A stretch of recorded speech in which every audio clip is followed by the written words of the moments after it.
কাজ কি হাইড্রার? তোমার পায়ের নিচের কাজ কি? তোমার পায়ের কাজ কি?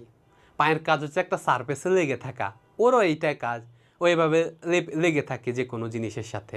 ও হাইড্রা দিয়ে কোশিকা দিয়ে তো সারাক্ষণ ঝুলে থাকতে পারে না। ও কি করে, তোমরা যেমন দুষ্টু পোলাপাইন, তোমরা তো উঠো নাই, তোমাদের সে এক্সপিরিয়েন্স নাই। যারা গ্রামে থাকে তারা ওঠে। আমরা ছোটোবেলায় আম গাছের মধ্যে ইয়ের মধ্যে এরকম পাড়ে এরকম করে দিয়ে ঝুলে নিচের দিকে এভাবে হাত ছেড়ে দিয়ে রাখতাম, তাই না? এখন তো তোমরা ওইসব জীবনে করো নাই। তো ও কী করে হচ্ছে ওর ডাল